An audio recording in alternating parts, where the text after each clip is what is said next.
There is no woman within the three worlds who cannot deviate, who cannot but deviate from her path of chastity. Once she becomes attracted to you because your beauty is so sublime that not only men and women, but cows, birds, beasts, and even trees, fruits, and flowers, everyone and everything become enchanted. What to speak of ourselves? Because they're saying, Go, Dvija, Druma, Mriga.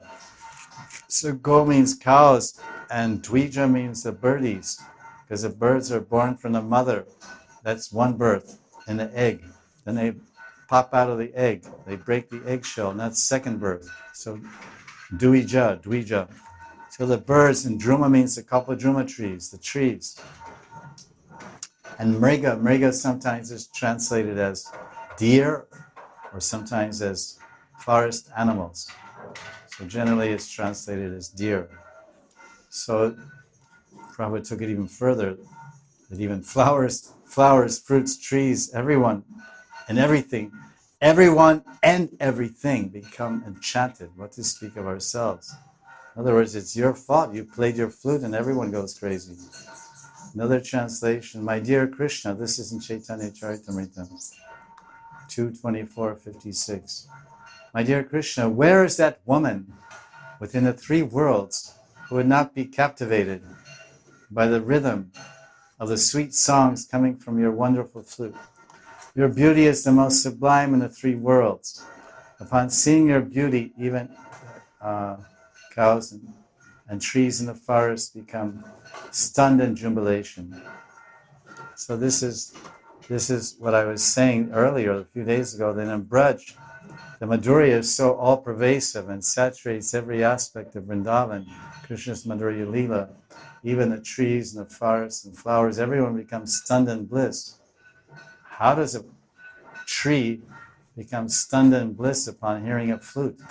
Because a tree is assisting Krishna's Madhurya Leela, and Krishna is sharing the sweetness and the ecstatic experience of experiencing his sweetness with everyone in Vrindavan. Because wherever Krishna goes in Vrindavan, he's Madhurya Purushottam. He's existing in this topmost rasa, Madhura Rati. And all the other rasas are just getting different degrees of that love and sweetness and intimacy. But the origin, the reservoir of all the love in Vrindavan is the Madhurya, the ocean of Krishna's Madhurya, which expresses itself in different sweet ways according to the loving mood and sthai-rati of his servitors. But it's the origin of all is the Madhurya of Krishna, just like the origin of you say the earth. You take the earth element. In earth you have sound, and you have water, and everything is found there. Fragrance, and sound, and form, and smell, and taste. Earth contains all these elements. So same way Krishna contains all these rasas and more. So that's why even trees are experiencing divine loving ecstasy with Krishna. Trees are loving Krishna. It sounds like that Christian saint of the 15th century, Saint Francis. He was very personal. He lived in the nature, in the forest, with the birds and trees. And in the morning he would wake up and he would speak to all his friends.